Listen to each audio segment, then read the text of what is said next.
Stand tall for the beast of America. Lay down like a naked dead body. Keep it real for the people working overtime. They can't stay living off the government's dime. Stand tall for the people of America. Stand tall for the man next door. We are free in the land of America. We ain't going down like this. Come on now.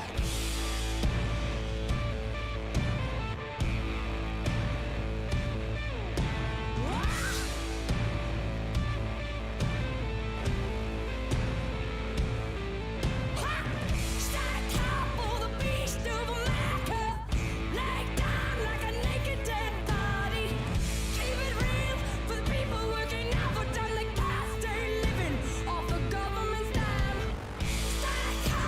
the people of America.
please welcome Chic singing Good Times.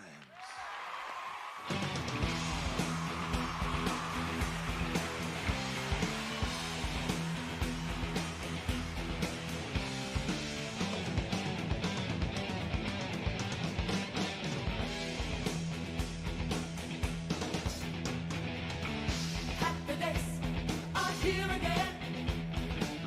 The time is right for making friends. Let's get together about 9:45. Come tomorrow, let's all do it again. Good times. Boys will be boys, better let them have their toys.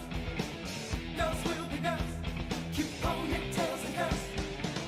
Must put an end to the stress and strife.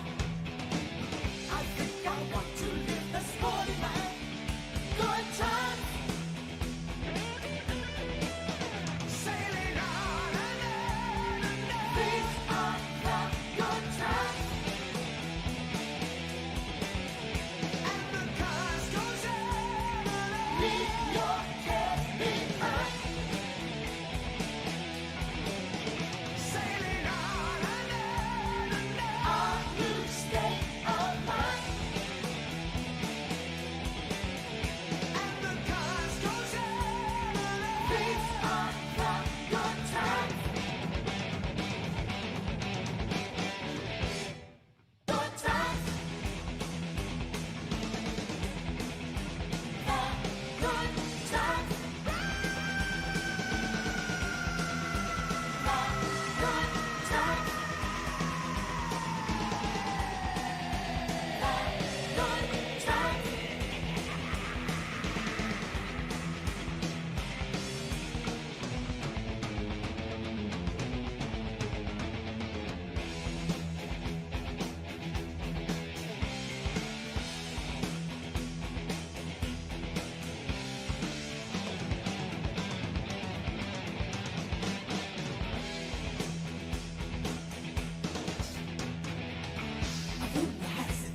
It's getting late.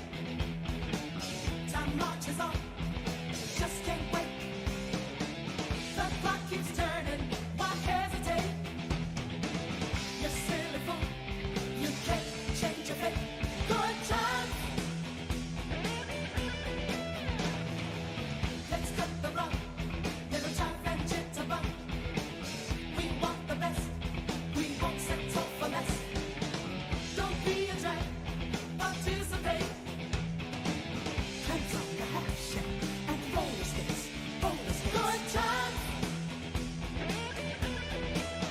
Sailing on and on and on. These are the good times. And the cars goes on. Leave your cares behind.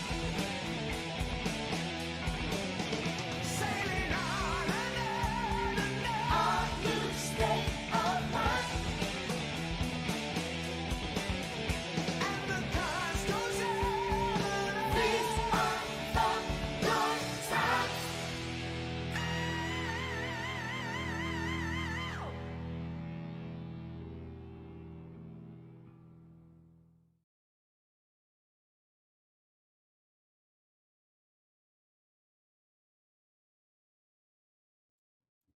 Hey, they can see us and hear us now.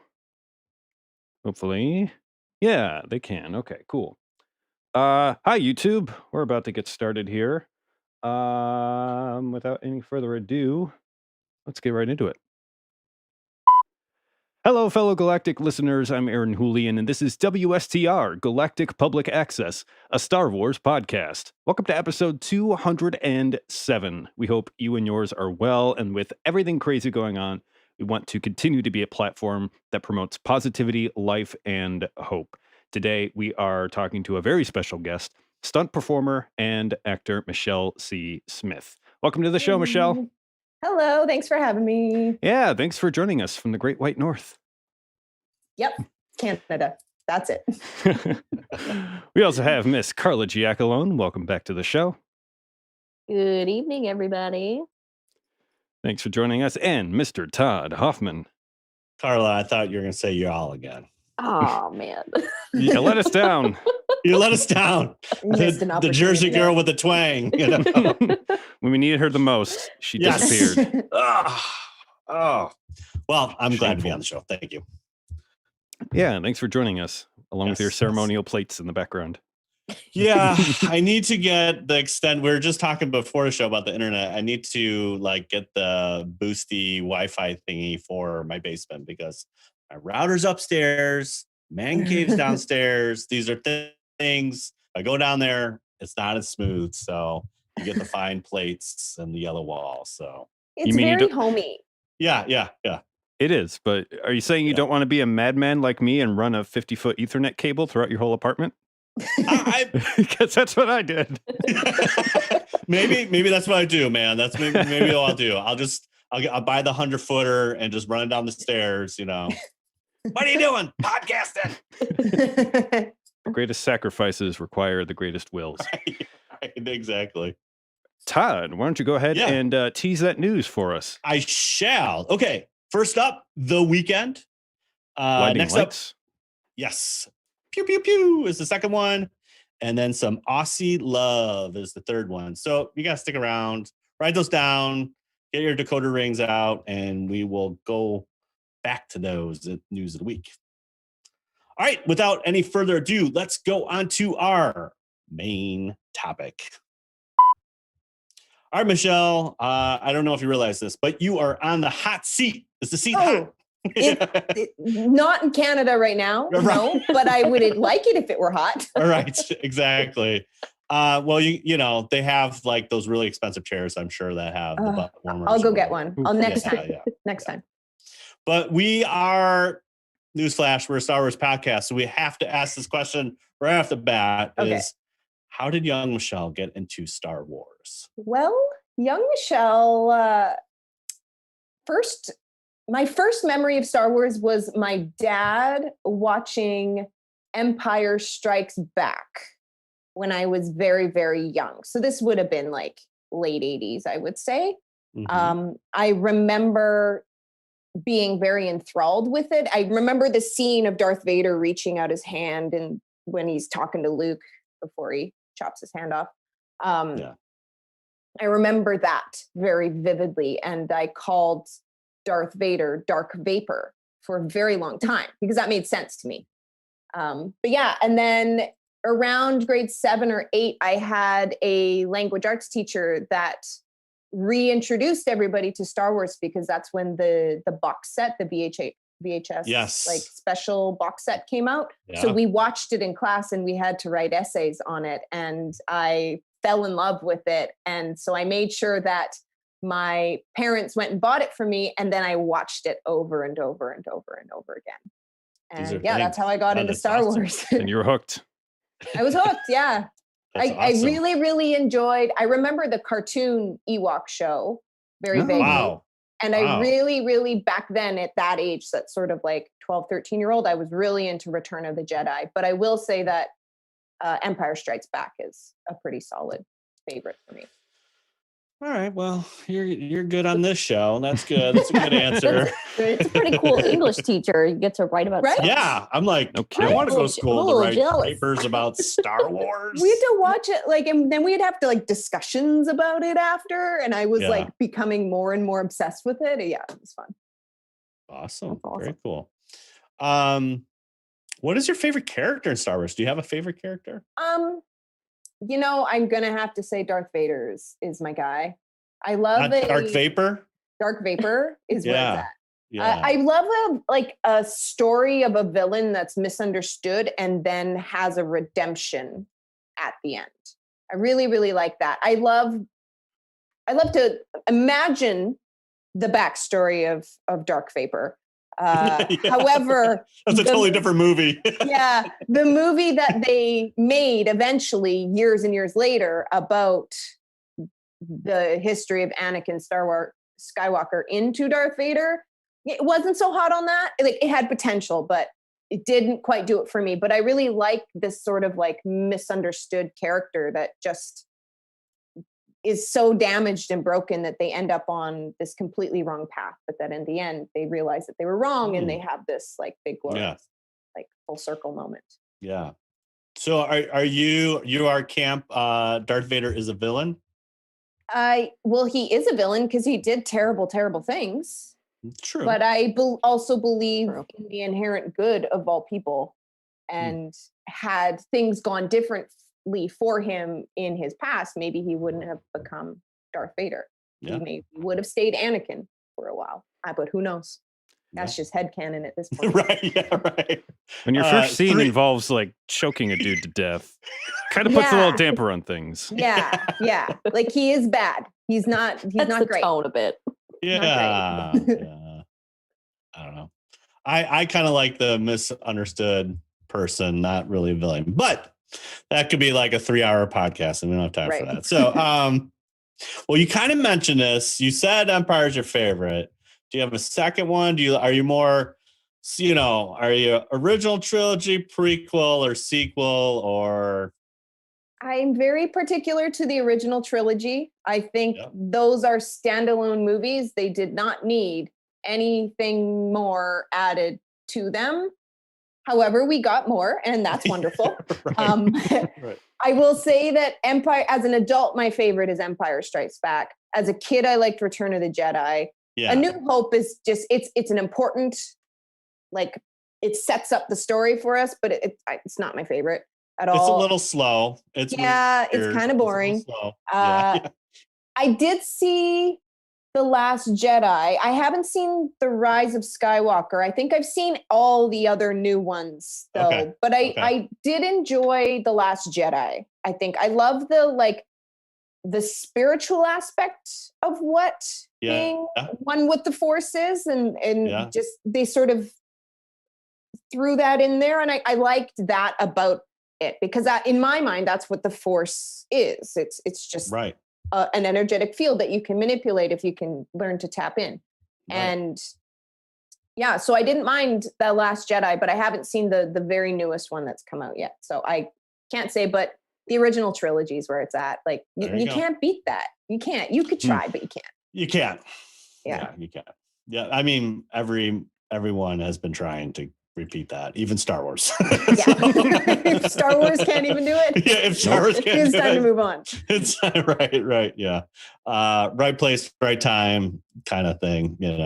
Okay, so can you tell us a little bit, like, how you got started in movies and what got your bug and all that kind of stuff? Here's a long story for you.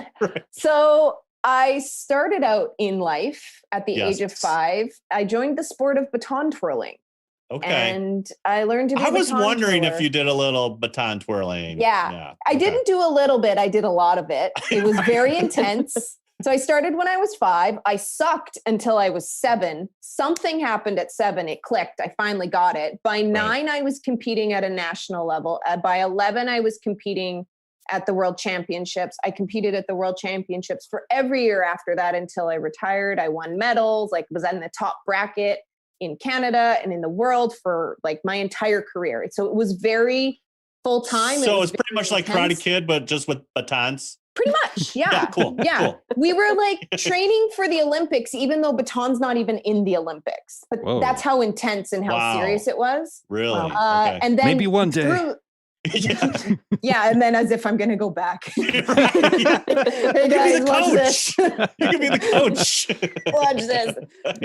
You want to know how much I cry during the Olympics when I see people winning medals, or even if they do a really great job and don't win medals, or they sort of bite it and don't do as well. The whole Olympic experience for me is just sobbing, because it's I was at the top of my sport in a sport that didn't get there. But if baton were in the Olympics, I would have gone to the Olympics probably multiple times and likely won a gold medal. And that is different life. Bet on the wrong horse. So that's an alternate timeline we need there, right? My cousin actually ran track in the Olympics in 2018 in Rio. Okay, cool. 2016? Awesome. 2016. I was very proud, also very jealous. Right. Yeah. Right. Like it was very conflicting for me. Right. Yeah. So baton can you was- like what is like at the world championship level of baton? What is that? What does that look like? What well, could you? Because that's like a little micro world that we have no very exposure niche, to. very Yeah, niche. yeah, Yeah. Basically, you have a few routines. You have like in general, when you're competing domestically, you'll have like 10 or so different events that you compete in. But what you do at Worlds, there's only 3 events. So there's an individual, it's called a freestyle, and then you have a pair, so a duet, and then you have a team event. And they're all, you pick the music, you pick your own music. They're about 2.5 minutes long. There's elements that you have to include in it. There's sort of 2 factions of baton. There's the very like artistic, athletic, almost like rhythmic gymnastics crossed with figure skating style that I did. Okay. A lot of dance, a lot of acrobatic movement. So we could do like flips and things. And then there's this little bit more Americanized old school version where they still do pageants and majorette and strut and all of that. I never lived in that world, so I don't know much about it. But the version that I did, we basically have these like 2.5 minute long routines that you have these elements in them. You have to do big high tricks where you toss it really high and do a bunch of stuff under it. You have to do the stuff where you roll it on your body. You have like different patterns and planes. And then you go out, you have to do like a compulsory round. So there's like a technical thing that everybody does the same routine. And then that's how you get tiered and you seeded. And then once you get into your seeds, you just compete. And so you'll do like a preliminary round, a semifinal round, and then a final round. So you do it 3 times. Yeah. And whoever does the best wins. So it's kind of like if you were to go watch like a figure skating competition. It's very similar to that. Big open floor arena, really high ceiling. Because when you're at the top level, like you are tossing it 100 feet in the air, doing stuff under it. So you need and you're using the force to pull it back. Yeah, absolutely. You know, you're just like hanging out there, boom, and it comes right to your hand. Had I known how to better use the force back then, I would have done a lot better. I was notoriously very nervous at Worlds. I had a lot of performance anxiety, but I spent my entire professional career sort of figuring it out. So now if I were to go to the Olympics, I would be really, really good. I might be a little bit too old now because I have no interest in tossing it up and doing like 3 flips under it anymore. Like interest. No way. There's no way. Would the force be considered a performance enhancing substance? Not if they don't know I'm using it. That's the trick. That's the trick. That's the trick.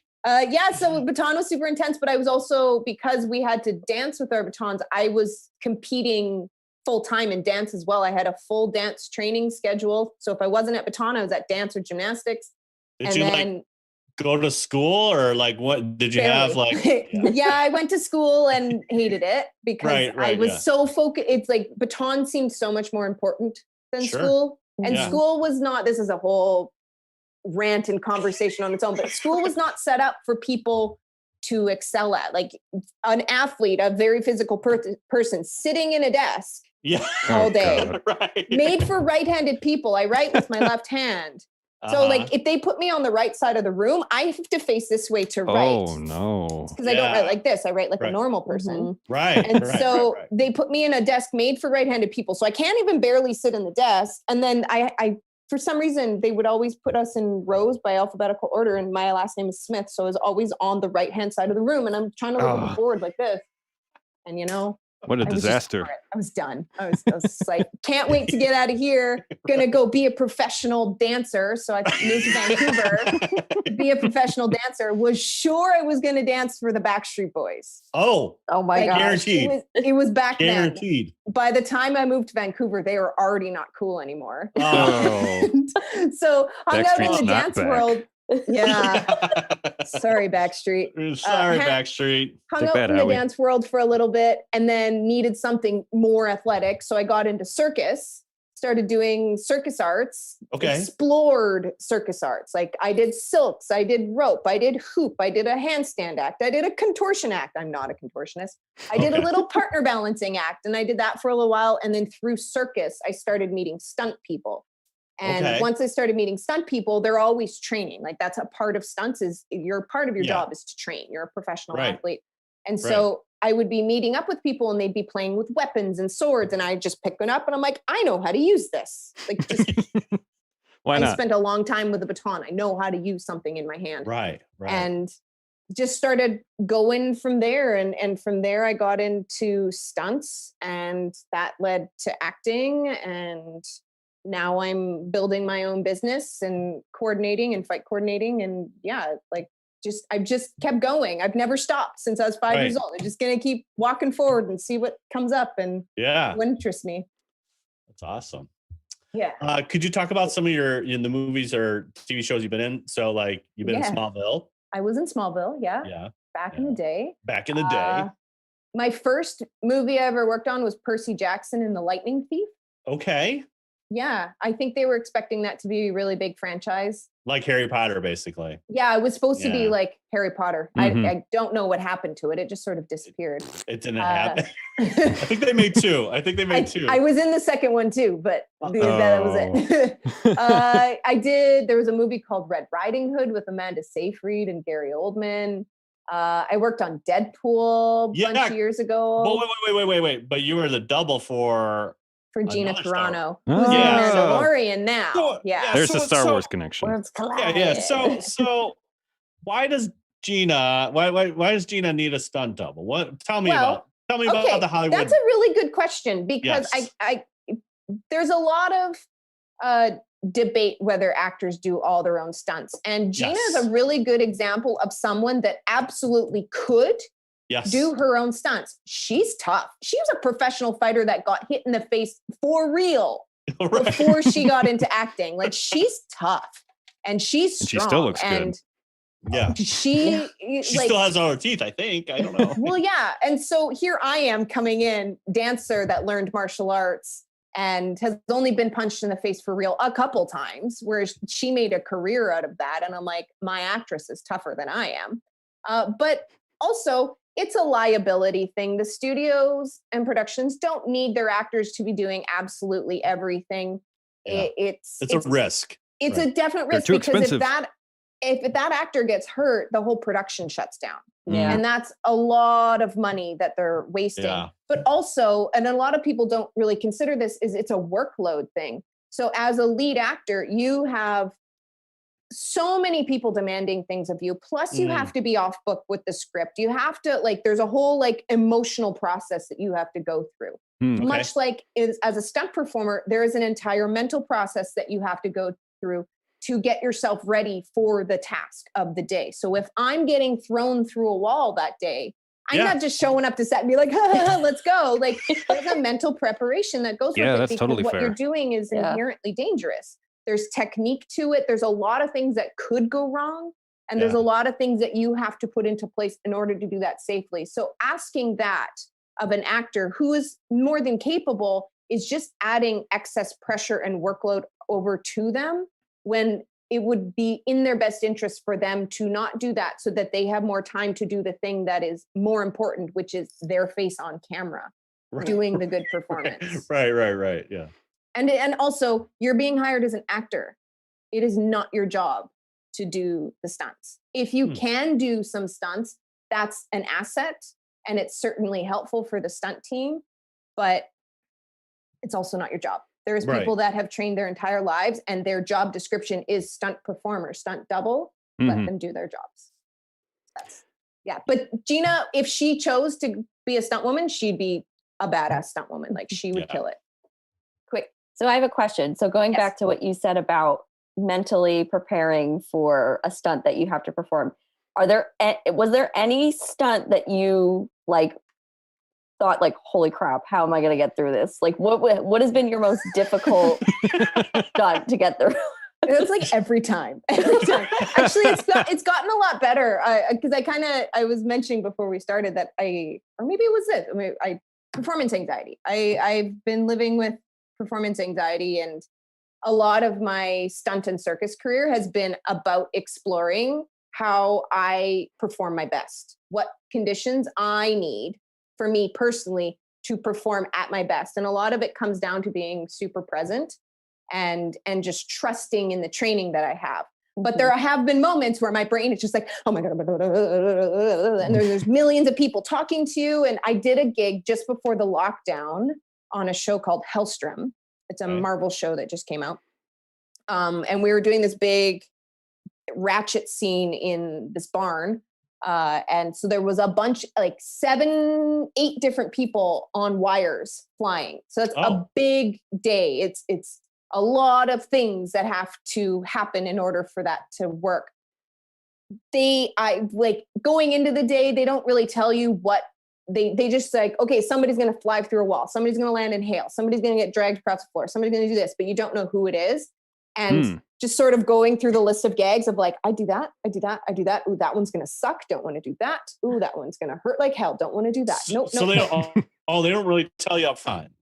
A lot of times it's so strange with stunts where they'll just be like, hey, are you available? And you're like, yeah. Great.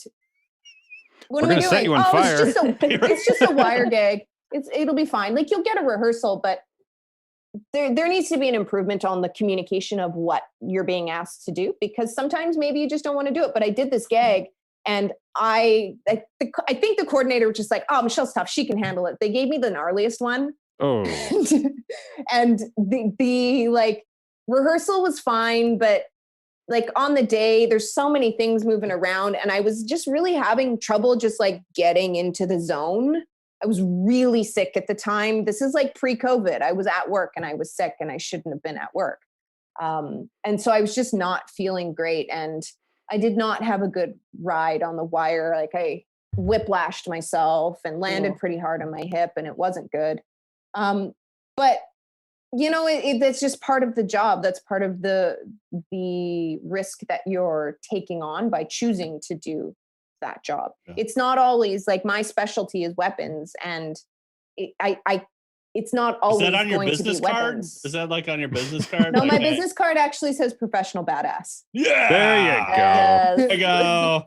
Yeah, can handle weapons too. Well, because I put professional badass, and then people were like, "Oh, what does that mean?" I'm like, "Well, let me tell you, it's a strategy." Yeah, there's been other times where I've been kind of nervous and also kind of really excited at the same time. It's sort of that like roller coaster feeling where you're just like, there's adrenaline, but you're like, oh, but this is going to be good. And I've learned now to trust those moments. So when there's moments where I'm like, that's when I know that there's got to be a little bit more of a preparation, a more intentional preparation. I might have to dig a little deeper to prepare. And then the moments where I'm like feeling relaxed or feeling like excited, to trust it, like it's going to be okay. But there is still like, you still have to get in the zone. You have to be so present because there's a lot of things that happen really quickly all at once. Yeah. You can refuse a stunt if like just nothing feels right? Yeah, you can on paper. Yeah. It's much harder to do when you're there on the day. Oh, for sure. You're in the rig ready to go. There's a lot of pressure. Yeah. I've turned down gigs before when somebody, because now when they are like, hey, are you available most of the time? And I'm not doing much stunt performing anymore at all. Like I'm doing stunt actor. If you want to use me, you got to use my face. I'm not interested in doubling anymore. And I've turned down. You get the whole package. It's like, you want to use Michelle C. Smith. You can use Michelle C. Smith. You can see my face, hear my voice. I will do everything. And that's just a boundary that I've created based on where I'm at on my career and what I find most satisfying to me. But there's been times where coordinators have been like, hey, are you available? And I'm like, I could be, what do you want me to do? And then they say, it's this, this, and this. And I'll be like, thank you very much, but I'm going to turn this down. No, thank you. I hope you find the person you need. Don't set me on fire, please. Yeah. Yeah. It's mostly car hits that I'm not. Oh, I don't need that's to get really hit unpredictable. By a car. Yeah, no. Yeah, I just don't. I don't need to get hit by a car, even in a controlled environment. No, thank you. No, thank Some you. people Please. live for that stuff, though. So somebody's gonna love that gig. Yes. Yeah. And if I'm not loving Please it, hit me with that car. Yes. Yeah. And that's the way I approach my career now. And it's a very privileged place for me to come from because I've had such a long career where I can be like, you know what, is this job going to fulfill me in any capacity? If not, somebody else will love to be in my position. So pass that on to somebody that would really love to be there, because it's not somebody young and naive, right? Yes. Somebody much younger. Right, yeah, younger. It's not Younger. me. Right. So you also did Arrow and Supergirl, right? Yeah, I've been on Yeah. Arrow and Supergirl multiple times. I don't know what episodes, because I barely even know what episodes when I do them. Yeah. A lot of times, what the great thing about stunts is, because we're sort of invisible performers, is you can put on a SWAT army uniform for one episode and then come back and just be a pedestrian on the street that gets blown up in the next episode, and nobody will ever know. Right. So a lot of performers are just recycled. And that's the Mm. really great thing about stunts, is why stunt performers are so busy, because you can just go from show to show to show to show to show. I've had moments pre-pandemic. This doesn't happen anymore because Right. there's a lot of protocols in place, but I've 5 days out of the week, I've worked on a different show every day. Oh my gosh.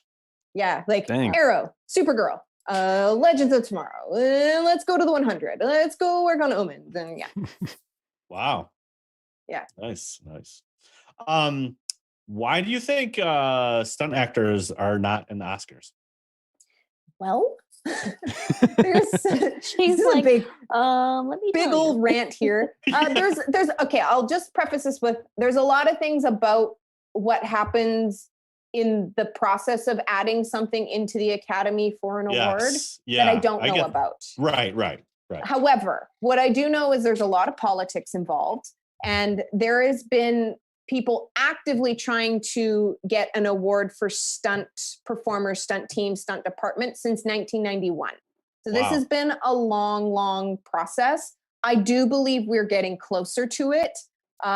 There's a little bit of an old school film mentality that because stunt performers are meant to be invisible, people want to see the illusion that the actor's doing everything yourself. There's a little bit of that sort of riding Yeah, around. but still. we know those far shots. That's a stunt actor. Mhm. Totally. They're hiding the Totally. face. And- Yeah. Things have changed, and people are a lot more wise to the processes behind stunts. And stunt performers are not trying to steal the actor's glory at all. Like it's very much like, I'm on the team of the actor. Like, the actor is the person that you see, and the stunt performer is a team member that's helping the actor's performance be even more awesome. So it's not like stunt performers are trying to steal the spotlight, but being acknowledged by the industry for our contributions would be awfully nice, because there's people putting their health and safety on the line,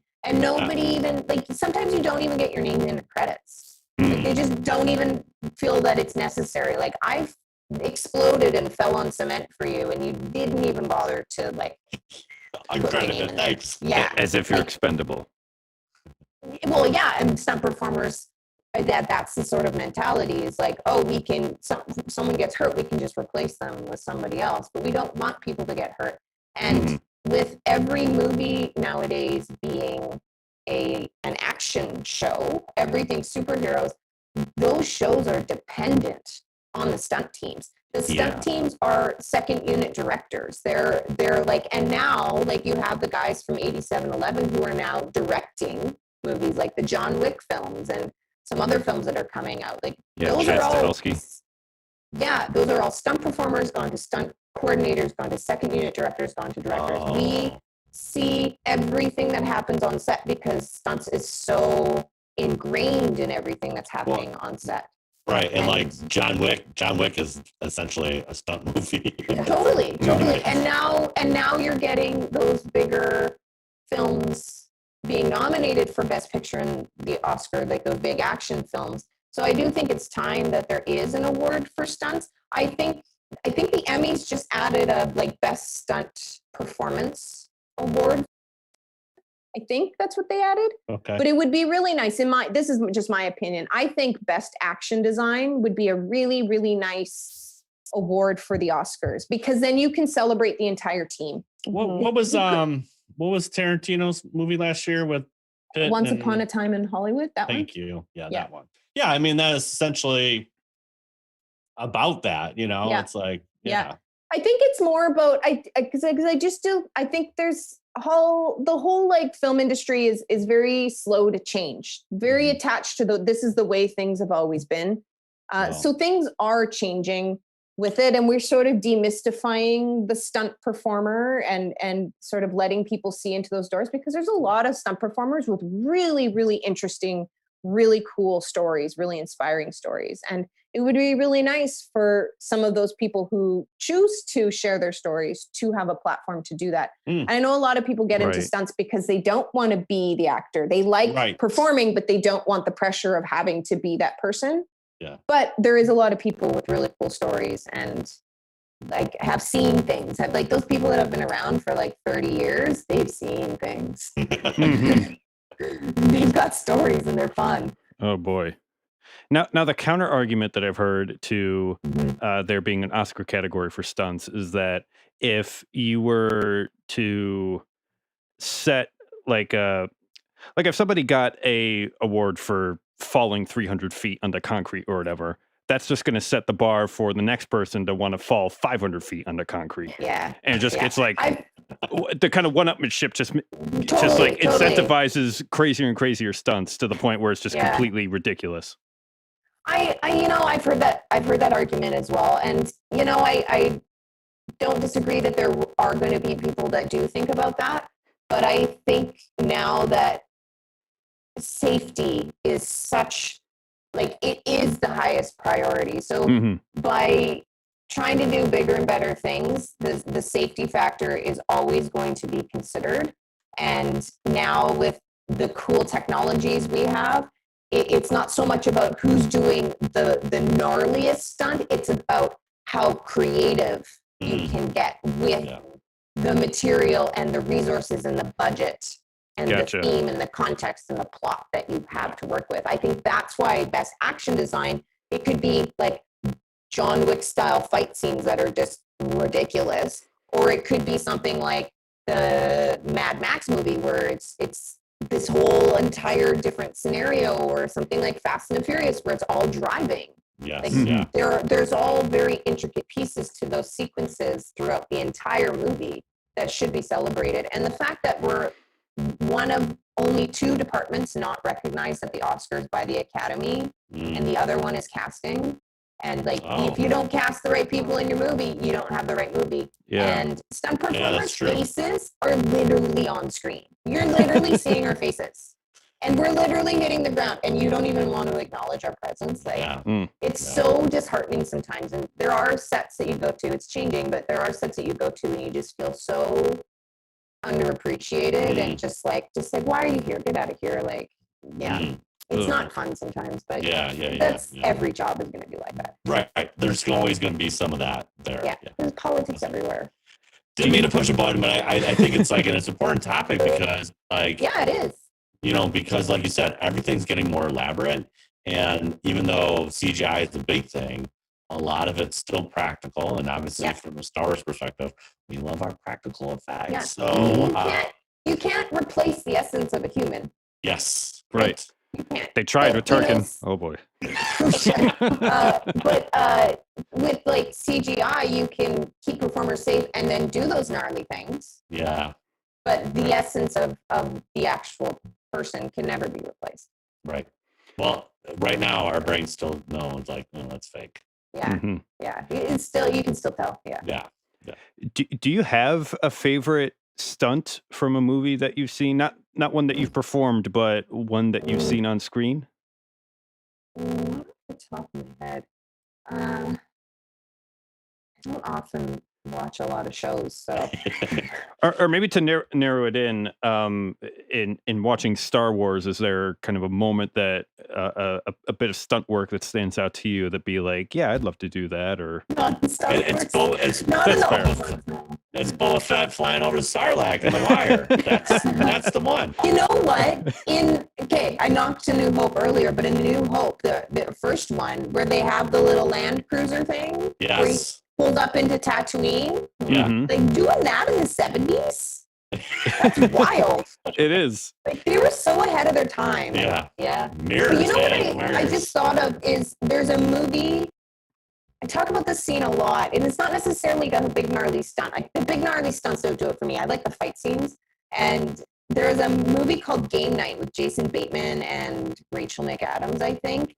and they're doing this scenario where it's like a role-playing game night, and somebody's like, they think the game is that somebody has come to like kidnap them, but it's like a role-playing, so they're like trying to figure out the I game, but see. it's actually somebody coming to kill them. Oh, like And a murder mystery dinner party gone wrong? Sort of, yeah. And, Okay. and so there's this fight scene that ensues, and it's just in this like beautiful mansion of a house, but they end up fighting in the kitchen.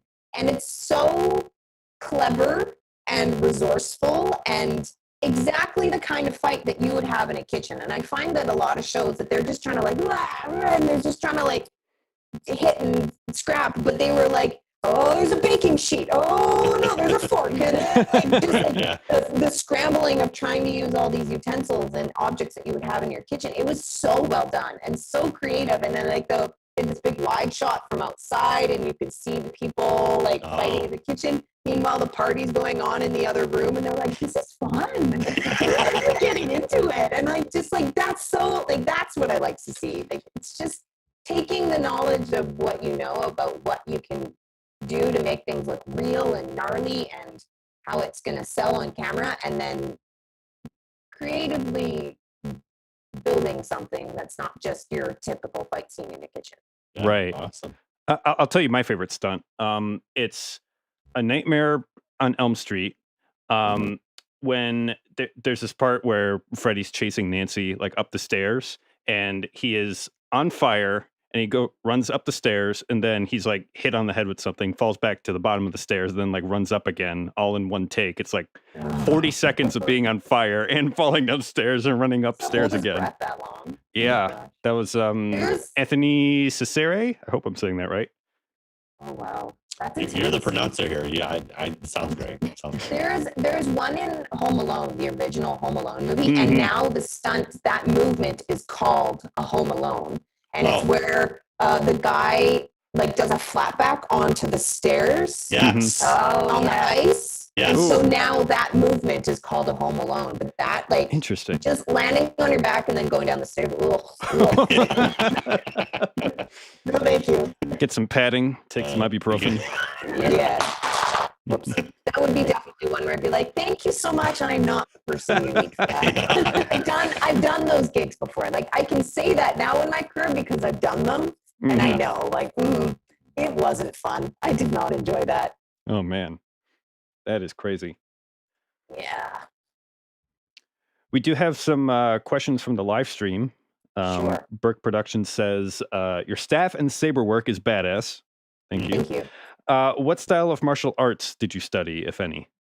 I started with Muay Thai. That was my window in. And then very quickly after that, I started getting into Filipino martial arts. Did a lot of Cali right off the bat. Like my first intro into martial arts was pretty much Muay Thai and Cali,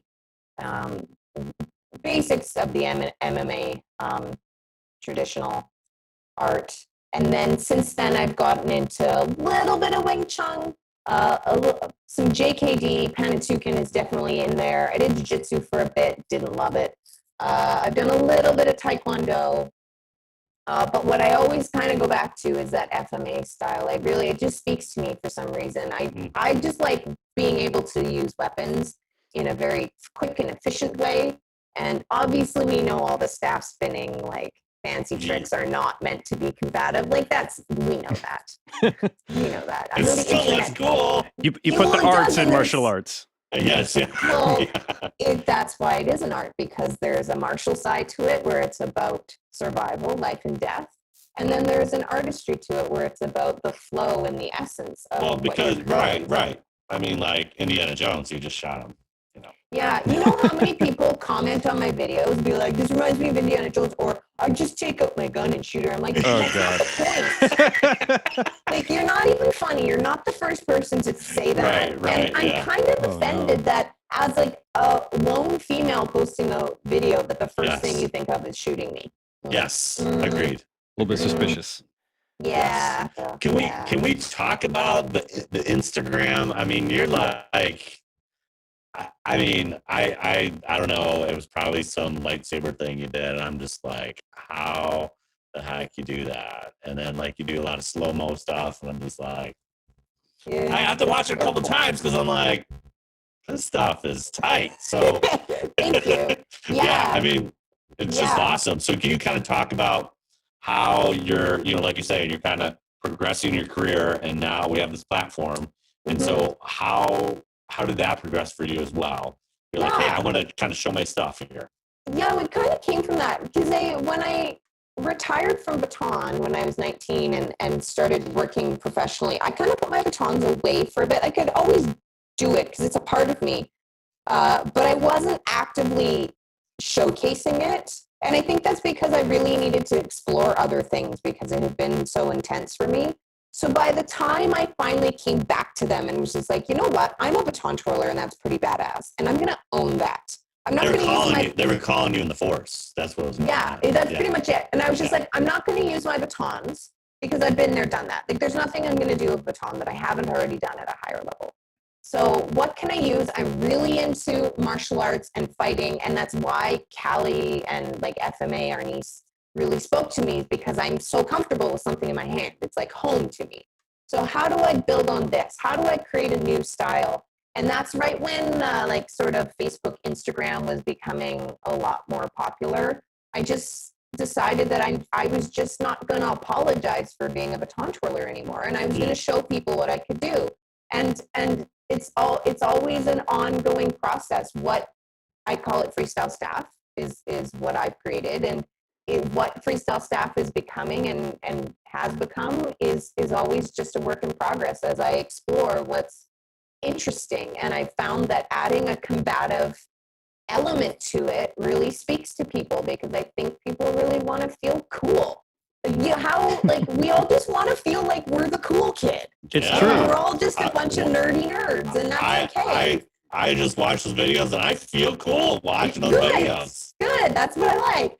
Yeah. So I just started like posting, and eventually things started. Every now and then I'd get a viral video, and it was so exciting at first. And now it's like old hat. Where I'm just like, I had a video recently hit 15 million views, and I'm just like, this is wild. I'm not reading any of the comments. Right. Not even, because I did that the first time and it was not okay. Yeah, it's not healthy, right?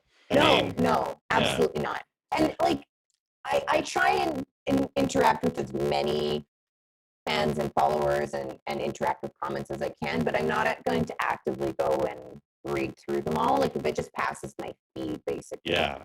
Because It's not healthy. It's not healthy. No, Yeah, it's just not healthy. and you start placing a lot of importance with how people are commenting online when it actually doesn't really mean anything. It's really, really nice to have the confirmation that what I'm doing is inspiring people and empowering people, and I want people to learn it. Like that's really what my platform is about right now, is just like, let me teach you this. I need to teach you this. Like it's in my head. It needs to come out. So right now you're like Jedi Master, basically. Yeah. Basically, I'm just going to build a collective of people that want to spin staff with me. Perfect. Want to learn. Perfect. And I really, really believe, like, I sort of believe that things align for a reason. There's a reason I stuck with baton for so long and it was so intense. And there was a reason why when it was time for me to retire from competition that I didn't feel like I was done. So this is all part of the same like purpose and mission that I felt like I've had for such a long time. And I didn't learn it just to like keep it to myself. I learned it so I could pass it on, especially because baton as a sport is unfortunately sort of disappearing and dissipating in the world. I have a whole rant about that as well. But I was going to say that seems like that was an 80s thing. It was like an 80s thing. Yeah. You know? Sounds like a video unto itself. I have so many things to say about it. And we need to, all right, here's our pitch. We're going to go to Hollywood. We're going to do a pitch about this baton thing. You're going to be the story, we're going to do like. Yeah. I don't know if baton's ready for that. I love the sport of baton. I love the people that I've met in it. I love like the sport itself. It's so beautiful. The skill itself is so beautiful and artistic and so difficult to learn, which is another reason why people don't do it, is because it's really challenging.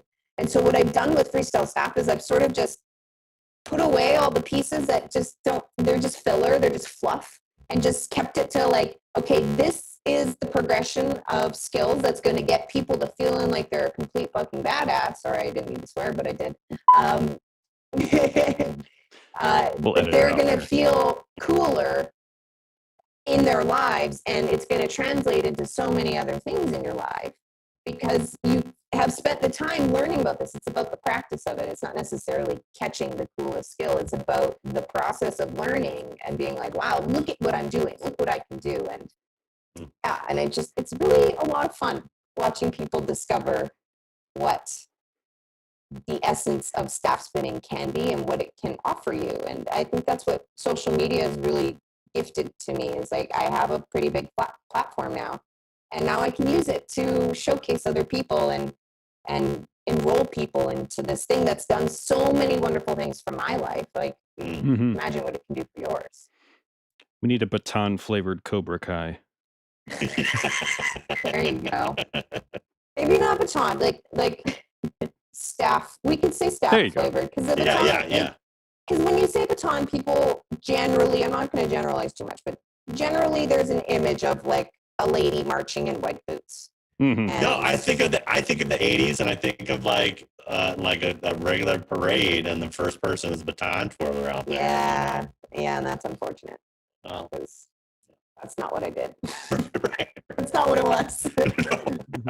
So yeah, so I think that my mission is to really just evolve the skill, because that's really what it needed. Evolve the skill and make it something that's a lot more accessible to people, and make it to something people want to do, and they want to share it with their friends, and they want to share it on Instagram and make TikToks about it, and yeah, make it a lifestyle. No, I love your feed when you do the stories and you see other people doing like learning that simple trick. It's like, dude, that's fantastic. Yeah, it's fun, eh? It's fun to watch them like improve too. There's a group of staff spinners growing around me that they call themselves the Badass Family. And there are people that have been practicing like almost like every day, like a couple times a week since I started doing these live streams at the beginning of the pandemic. And the amount of improvement that people have shown is astronomical. It's so inspiring. And I have people like professional stunt performers and film professionals coming up to me and being like, your students are so good. I'm like, yeah, because they practice. I'm like, yeah, I wish I was that good. I need to get that good. Yeah, because you should practice. Yeah, your students are so good. No, they are. Oh, So what you're telling me, it's all about hard work and practice. Yeah, unfortunately, Yeah. it's something you have to practice. So discipline. It's a discipline, and it's a discipline and a practice of repetition, because like the skills are so complex. It's all about physics and mechanics. It's not magic. I know it looks like magic, but it's not It does magic. look like magic. It's some Jedi magic. That's when you know you're doing it right. So, but it's about timing and rhythm, and you're never going to find the timing and rhythm unless you drop it 10 bazillion times before you catch it once. Like that is the practice, and that's the part of the practice that I love, is like sitting there and getting so frustrated with it until you get it, but then you get it, and it's just elation. I love your bloopers. I'm like, oh, that looks like it hurts. I know people really like the bloopers. Hey? They're fun. I don't mind like showing you all the times I mess up. Like, of course I do, and that's a really important thing as a coach. That like I've been doing this for a very long time, and I still drop it more than I catch it. So that should tell you something, right there. Just drop your staff. Just drop your stick. Just drop it 1 million times. But people think that, like I see it in my students where they're just like, I can't. You're just like, no, the world is not going to explode if you drop your staff. I know it's 2020 and 2021. It's not going to be someone dropping their staff that makes the world explode. It's not going to be us. Right. So just drop your stick. Just do it. But I mean, I mean, what you're saying is similar to any kind of sport, right? It's just like, you know, LeBron still practices free throws. I'm sorry. He practices every day, you know, like anybody in that elite status is still practicing the fundamentals. And so Exactly. it's the same thing. You have to, you know, you have to practice. You know? Yeah, and LeBron's not getting 100% of his free throws, No, and he's LeBron James. Mhm. that's right. So That's right. just practice. That's it. Right. Yeah. Awesome. Well, tell us a little bit about this. Like, how did this online class thing happen? Like, how did that happen? Well, I started doing online classes like maybe 4 years ago, and people were like, why? You can't learn online. I'm just a little bit ahead of my time. No, it's all online. But yeah, I've had a online platform for the last 2 years now called the Online Badass Academy. And essentially what I've wanted to build for a really long time is an online training space, because I realized that I can't get to everyone out in the world. We have this wonderful thing called the internet. And so I built a platform. It has my entire foundation syllabus and my entire intermediate syllabus, and you get lesson plans and a practice guide. And so I built that 2 years ago with the intention of making it this huge academy, which I'm still in the process of working on.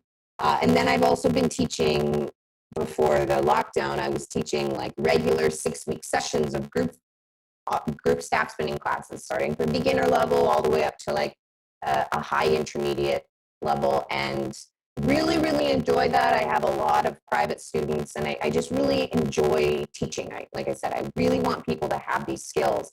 And then the lockdown happened, and I was like booked fully. I was working on 3 different shows. I had flown out to Toronto to rehearse on one show, come back. And then on March 13th, I wrapped my season on Hellstrom. Like that, my last day of that season was March 13th. And so like the timing really worked out, and then everything shut down.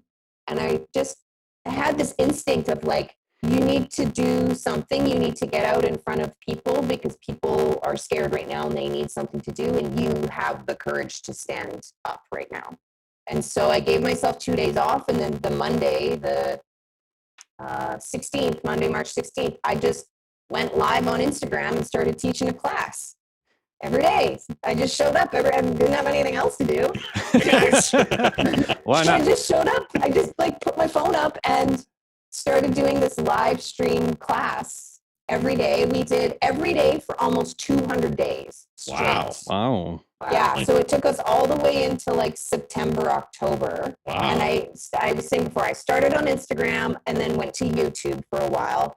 I liked YouTube because I could see the chat more and I could interact with people, but people were starting to show up. I was starting to get regulars, and then people were starting to post stories of them learning the combos. And so then I just started sharing. And for the first time in my life, I finally had time to actually watch the videos that they were posting and actually really start engaging with the people who were following me, which is something I always wanted to do. But working in film, you're like, my days used to be like 16 hours long, and I was doing that every day. Like I just didn't have time and the focus to do that. And then finally I did, and we just had the time of our lives. It was just about like showing up together every day, and so many people that were so eager to learn, and then it would just grow and grow and grow and grow. And then around 200 days we started. I was working, I've been on a TV show since September, so I was like, I don't have time to do it every day anymore, but I'm still going to show up every day. And now the Badass family was formed, and they've been this amazing group of people from all over the world, all different types of people, all different ages, all just wanting to learn staff spinning, but they're also there to support each other, and they support me. They come in with so much love and kindness and openness and acceptance for everybody that's there. And I'm really, really proud of this community of people that's growing, and it's still growing every day. I'm still doing the live stream classes. And then I shifted pretty quickly into doing online group classes. So I do those every couple of weeks. I just finished one on Sunday, yesterday. Today's Monday. Yeah, I finished one. It's very hard to keep track. I don't know what day it is. I finished a 4-week session on Sunday, just yesterday, for the first one of 2021, which was really nice. And so I just really like getting to know the people that are learning this personally.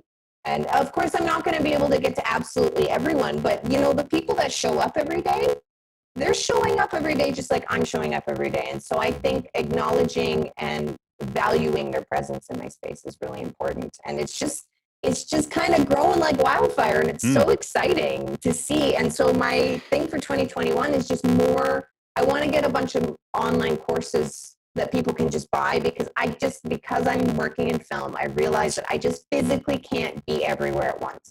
But in Star Wars, you can clone. Right now, not so much. Yeah, not going to happen right now. Yeah. But what I can do is offer people ways in, because the most important thing about this skill for me is like, I want it to be accessible to people, so that if you want to learn, there's a way for you to learn. And I have tons of free content. I've been doing tutorials on YouTube for like 4 or 5 years now, and like just building out this academy so that people can find a way in.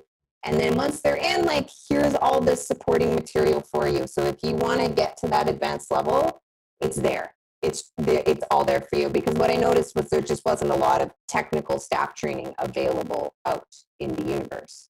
Because not a lot of people have done baton before. So here I am, filling the gap and creating this little niche. And I'm having the time of my life. Like, it is so much fun. And I'm so excited for what it's becoming, and I'm so excited for the community and the tribe that's building around that, because that's the essence of it. It's not just me and all these fancy things I can do. I know I can do fancy things. I have gold medals from the fancy things. I don't need to tell you about the fancy things anymore. But what it is about how this skill can connect people, and how this skill can create a stronger base for people in their lives to go out and be more confident, be more courageous, be more creative, be more present and in the flow in their life. Like, it's just, there's so many attributes that it gives you that just want everybody to feel cool. That's it. Who doesn't want to feel cool? So in a way, lockdown was almost like a blank slate for you, or a blank Absolutely. canvas. It was like, to me, it was a golden opportunity. And I don't mean to diminish what is happening in the world that makes us want to be here. So that's very serious, and it's a thing. Like, but for me, rather than freaking out like a lot of my peers were like 90% of my income just disappeared like that. I was supposed to be in Toronto like the next week. I was packing to go to Toronto when everything shut down. But I was just like, this is an opportunity for me to do what I've wanted to do. And I've had the most success in my career when I focus on doing my own thing and creating my own work. Because if I'm waiting for that opportunity in a feature film to be the badass actor that spins a staff that's also a villain, and I have to create that for myself, because it doesn't exist yet. People don't know that's what they want to see. So the only way that's going to happen is by me moving forward with the things that light me up, and the path will appear. Right. Hey, anytime you throw your staff behind your back and you catch it, I'm like, yeah, that is I do that a amazing. lot. Yeah, I want to see that more. So, Michelle, we've been asking all of our guests that we've had on the show, how do you find hope during these very difficult times? Oh, that's a weighted question. That's heavy. Save the best for last. I think for me, it's been about the connections with these wonderful, badass people that are following me and choosing to join me on this journey. That has given me so much hope. Because then, like I was saying before, my entire mental health journey of the pandemic is online on YouTube, basically. I have all my live streams there. So you can watch me do this.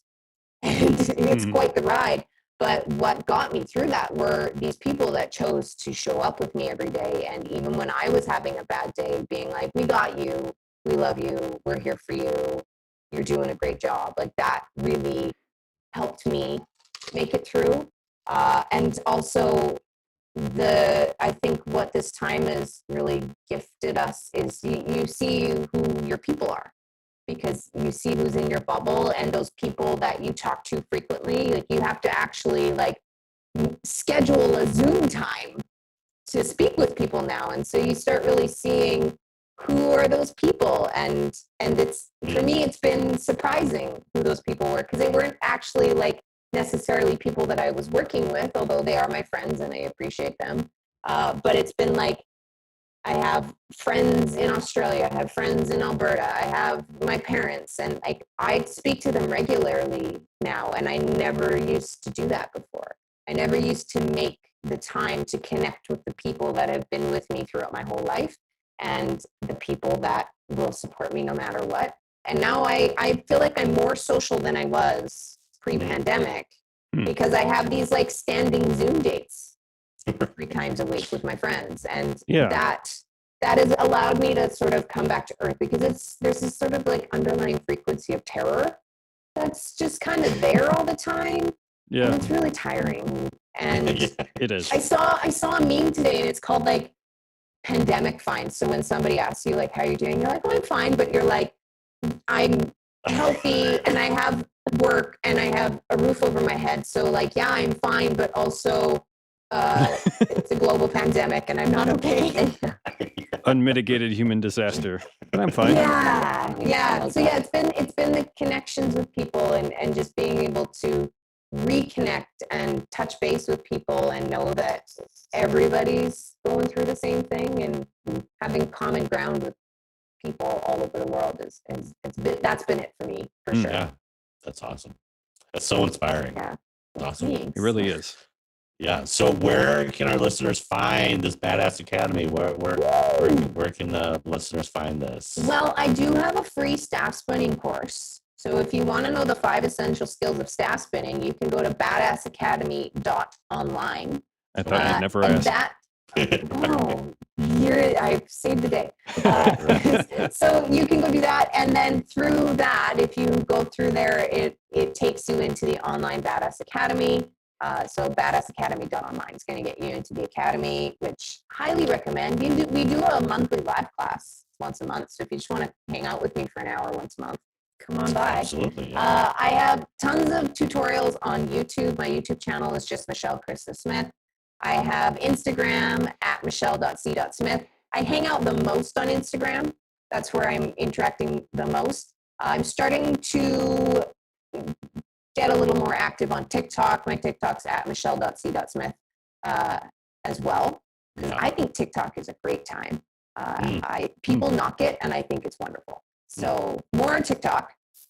Awesome. And yeah, and that's pretty much it. And then my website's michellecsmith.com. But just follow me on like Instagram and TikTok and YouTube, and you'll be fine. There you go. Awesome.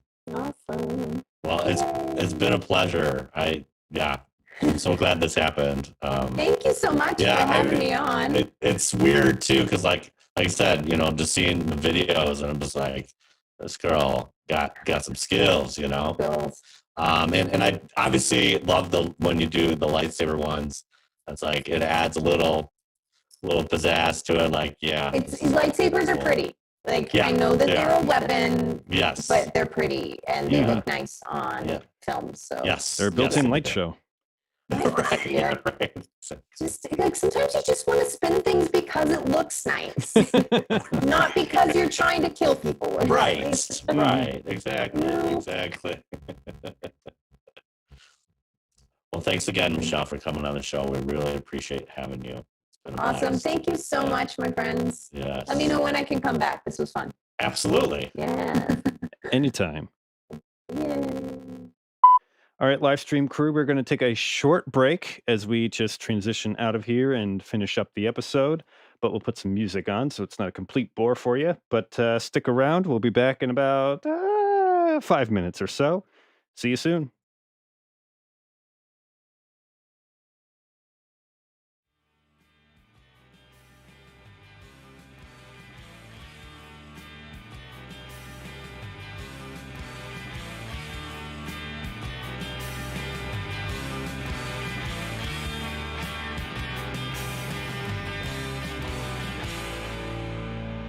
I get home from work and you're still standing in your dress and got what I do. I know all things around your head. What did you do? What are we coming to? What are we gonna do? Blaming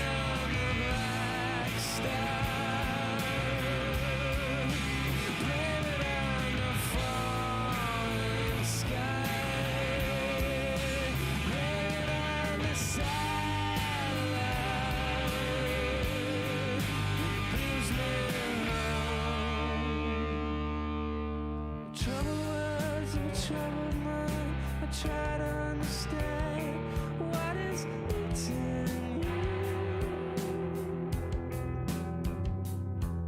I try to stay awake, but it's 50 hours since that I last slept with you. But I would come to just a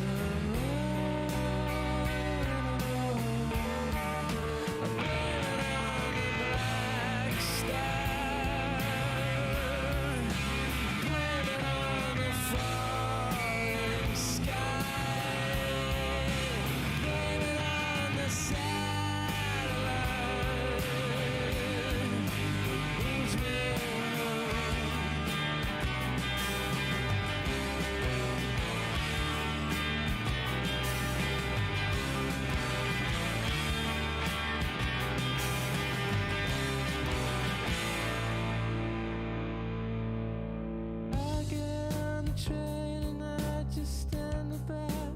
Now that I don't think of you, I keep falling over, I keep passing out when I see a face like you. But I'm coming to.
Okay, and we're back. Thank you, YouTube folks, for hanging out.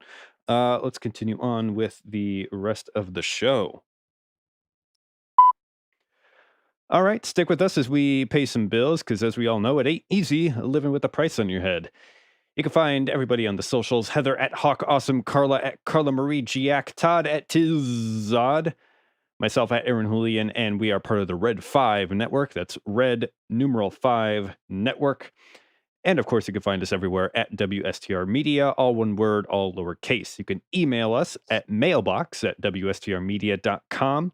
Leave us a voicemail at 630-557-WSTR. That's 630-557-9787. We want to hear from you, so please call in and we will feature you on an upcoming episode of WSTR. Our entire back catalog of episodes and all links can be found at podcast.wstrmedia.com. That's podcast.wstrmedia.com. Here's why you should check out Audible. It is Amazon's premier audiobook streaming service and a great way to support the show. You can sign up at audibletrial.com/WSTR to claim your free 30-day trial, which includes your choice of over 425,000 titles to choose from and keep forever. And you also get 2 free Audible originals. That is basically short form audiobook content you can't get anywhere else. So once again, that's audibletrial.com/WSTR to take advantage of this. We get a little kickback. You get some free audiobook material. You can cancel at any time, no questions asked. Everybody wins. And we also got our merch store.wstrmedia.com. You can head on over there by yourself or a loved one. Cover yourself head to toe in WSTR merch.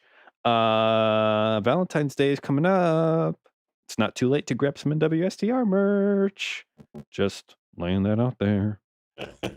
store.wstrmedia.com. We're also on Patreon, patreon.com/WSTRmedia. They're the major underwriters for this show. So thank you to our current patrons, Jeremy Myers, Scarif Scuttlebutt, Elena Strikes, and Nicholas Schaefer. We got a ton of fascinating, fun Patreon content coming up that you can't get anywhere else. That includes Heather's Holocron as she learns new things about Star Wars, Carla's Costuming Corner as she shares what she's working on with her costumes, and of course, Starside Chat with me and JD as we go through some weird and fun shenanigans with a playthrough of Knights of the Old Republic 1. So head on over to patreon.com/WSTR Media, join our fellow patrons, see what the fun is all about. That's patreon.com/WSTR Media. Okay, bills are paid. Carla, it is time to take out that trash. All right. So, Twitter trash compactor this week. We've got two, double. So first one comes from last week. We talked with Emily Wu Zeller, who is the voice actress for Dr. Aphra in the Dr. Aphra audiobook. And we asked, why do you like Dr. Aphra so much? Comments are welcome. And we've got our 4 choices.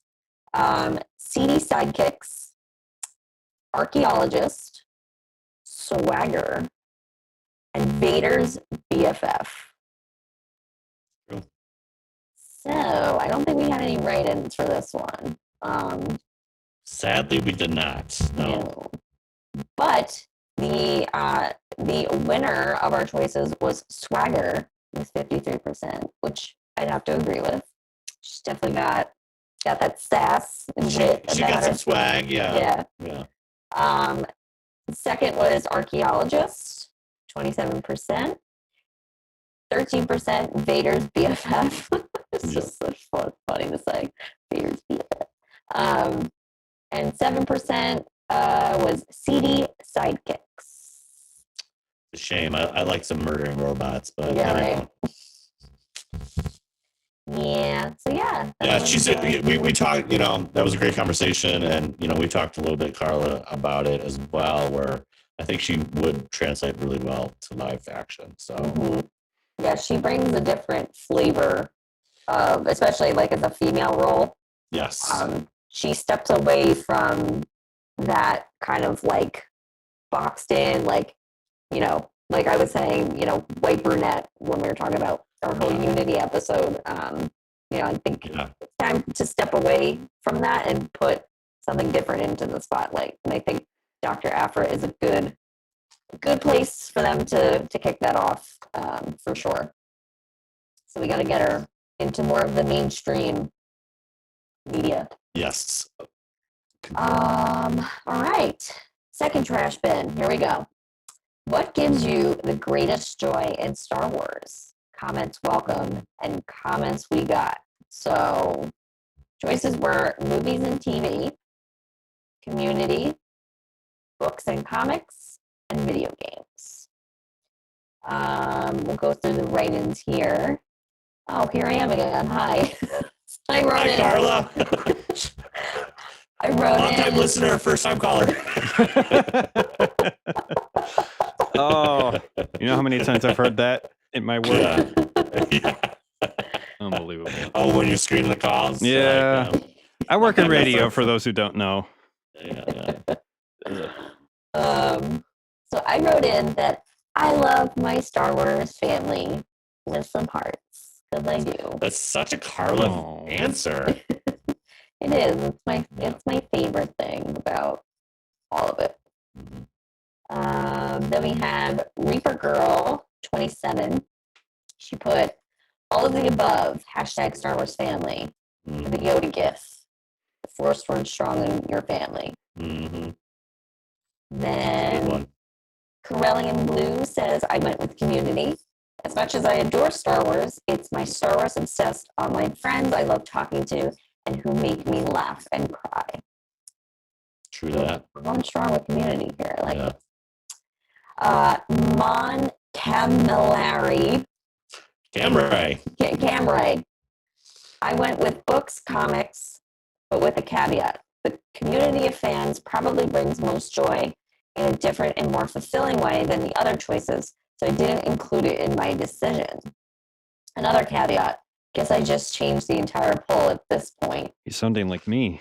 Oh my gosh. Is it Aaron right in? It's Camry. I made a Even sock put like puppet in account. parentheses like 1 of 2. Right. And down. I love it. The reason the books and comics bring so much joy is thanks to the movies and TV shows. They built the foundation of what Star Wars is, and I am then able to dive so much deeper into the minds and motivations of the characters and stories that unfold through the literature of Star Wars. Truth. Well said. Well said, Cam. Well, And after my own heart, Camry. Right.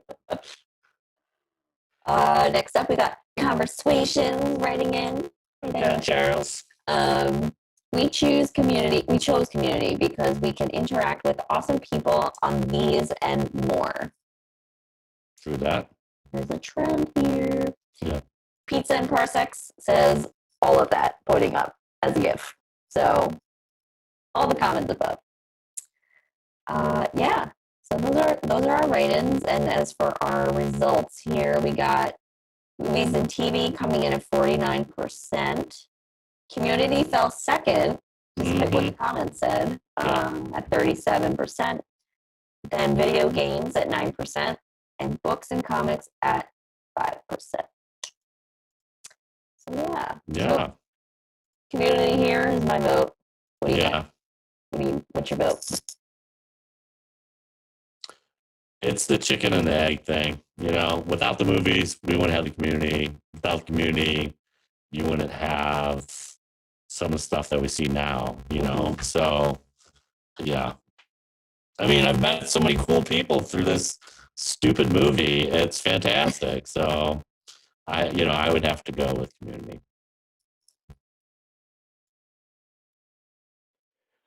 How about you, Aaron? I'm just thinking to We're waiting for it. not just the to say it shortly, community, but to elaborate, it's not just kind of the podcast here as one of the more constant fixtures of my life for the past 4 years.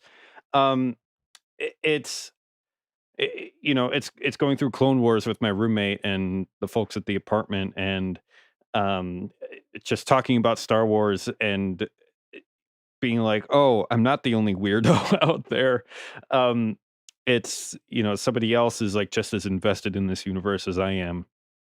And, at the end of the day, it's all make believe fairy tale stories, but it's a way that we can connect to other people that are otherwise so different than us. And by God, we need more of that anywhere where we can get it.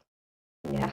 Yeah, that's totally true, right? Yeah, like what's that? It's definitely an anchor, and then like Oh, for sure. branches off. Yeah.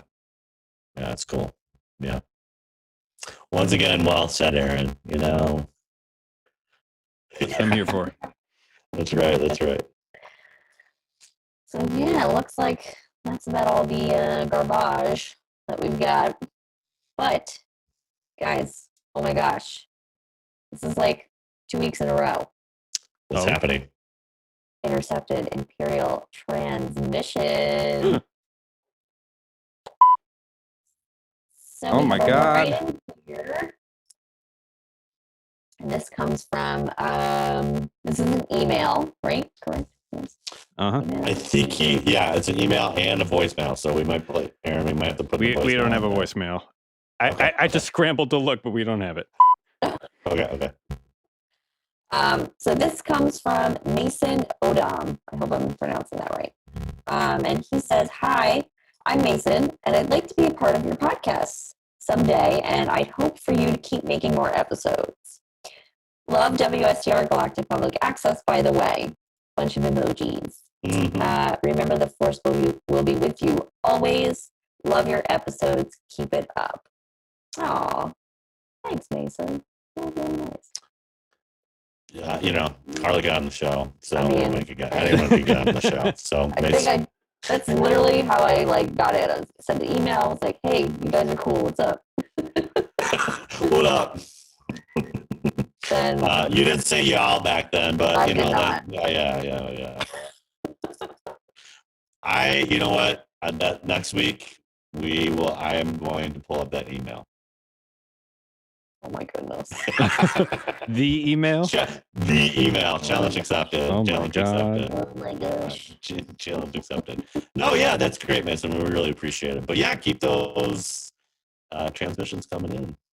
Yeah, sincerely, thank you so much, because Yeah. like we do our podcast and it really does feel just like us hanging out, and we'll have guests in, and we do the live stream and everything, but it really does just kind of feel like all of us in a room and we're just kind of shouting out into the void. And I'll keep an eye on like our numbers for like what we're reaching, but it's just this weird abstract number where it's like, okay, I'm talking to like maybe like a conference hall full of people, whatever, if you gather them all Right. together, if they're all like Right. legitimate listeners and not robots, because who knows. Not Russian, But not Russian bots or anything. Right? yeah, but to get actual emails like this, it's like, oh, that's a human being on the other end. So we really do Yeah. appreciate hearing stuff like this. So thank you sincerely. Absolutely. Yeah. Sometimes we take it for granted, but like you said, it's like still cool that people enjoy what we're doing. So and we enjoy it. So yeah.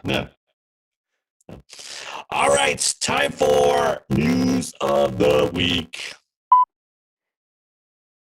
If you're not familiar, nerds out there was a big game yesterday. It's called Super Bowl. Two teams battled, and so I didn't catch this, but I found this funny. So this is coming from InsideTheMagic.net, and it's saying Stars fan react hilariously to Super Bowl halftime show.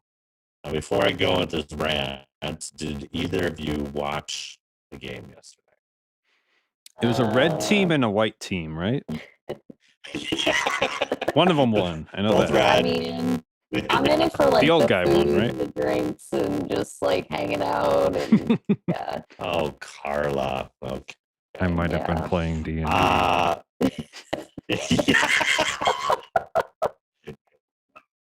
What's going on Sunday night? 5:30. D&D, baby. I think we're changing that for a big game. No way. Yeah. Hey, no one. Everyone in America's watching it. I don't care. So anyways, Tom Brady. Tom Brady, the GOAT, 1-7. So anyways, every year, something happens at the halftime show. This year, it was The Weeknd. And I only know one song of his, so that's how much I'm not in the mainstream of music. But essentially, what they were saying, part of his setup, they thought it looked like the Galactic Senate. It did. So I don't know if you guys caught this, but so there's a bunch of tweets. So it's like, well, I was excited to see The Weeknd put these guys back to work for part of the Super Bowl halftime show. Has to pay better than scavenging Tatooine for junk. So they're referring to the background characters looking like Jawas, Carla. So we got that going on, and then there's a part where they're bandaged up, and some people from Star Wars made it into The Weeknd halftime show. Oh my God. Was another tweet. So yeah, it was just it said Clark Stevens says, great halftime show, love the Star Wars theme, only thing missing was Mark Hamill himself. So yeah. So anyways, there's just a bunch of tweets, and I could definitely. I love the one the tweet from Paul Kinkle. Okay. The halftime show is a Star Wars marching band.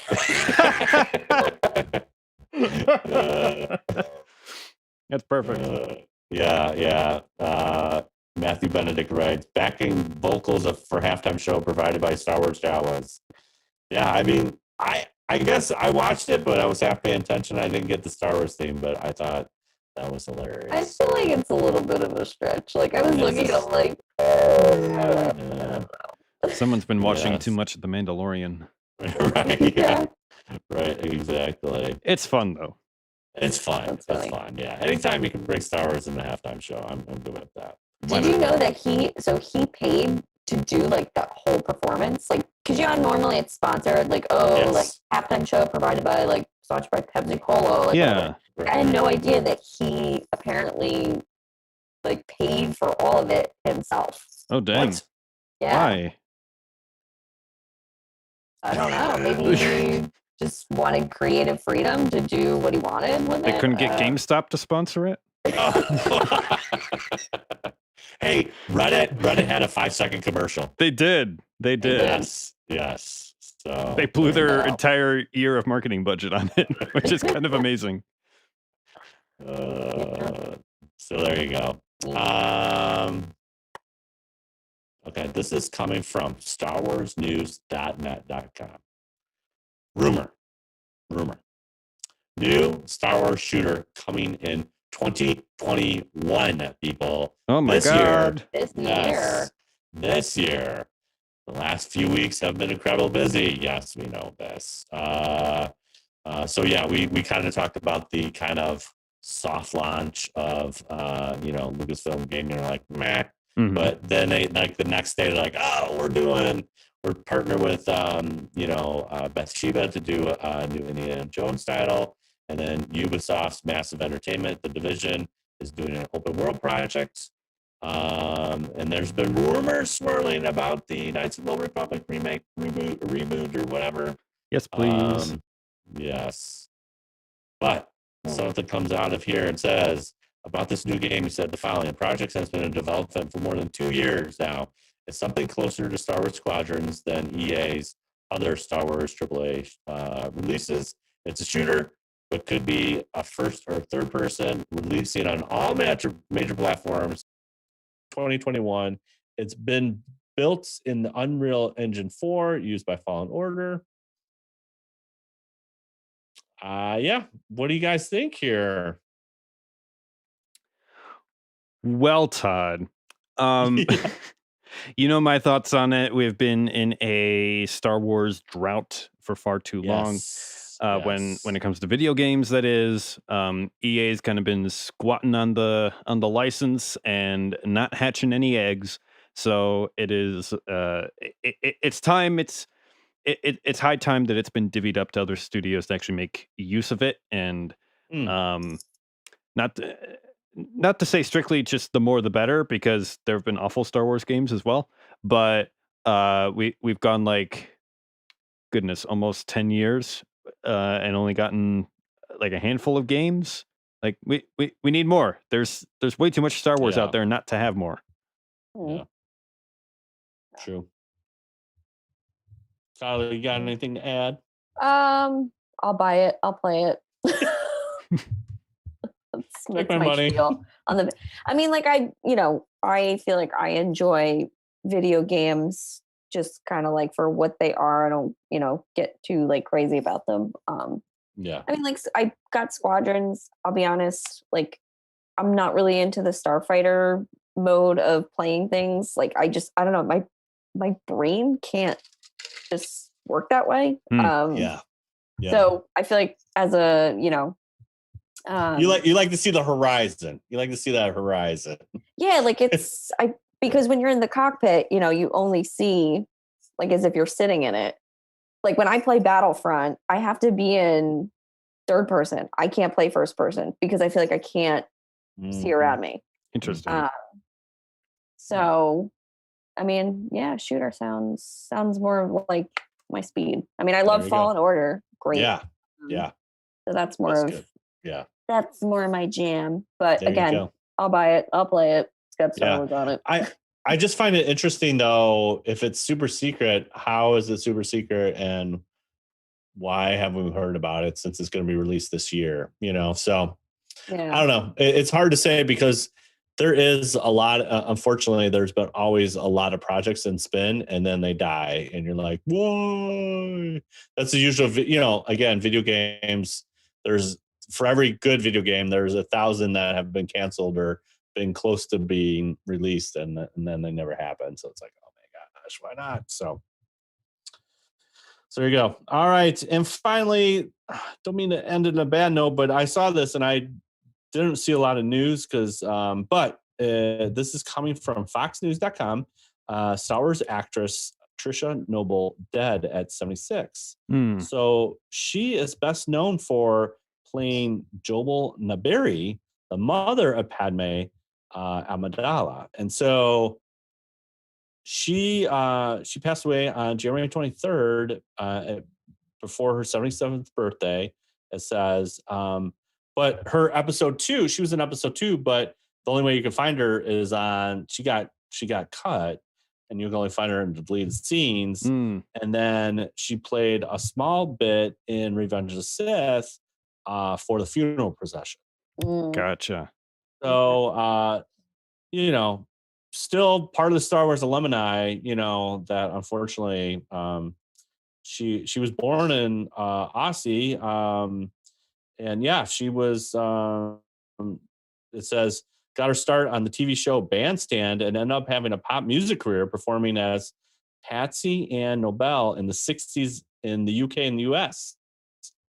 So found that interesting, and then she moved obviously into acting. So but yeah, it just kind of sad, as the movies progress and we get older, these actors, She's unfortunately. only 77. I know. I feel like that's like young. You know what I mean? Yes. I don't know. Yeah. Yeah. It's too soon. Too soon. But yeah, Jobel Naberi. Yeah, just unfortunate there. So there you go. That is the news of the week. All right. Now it's Shall time. we move?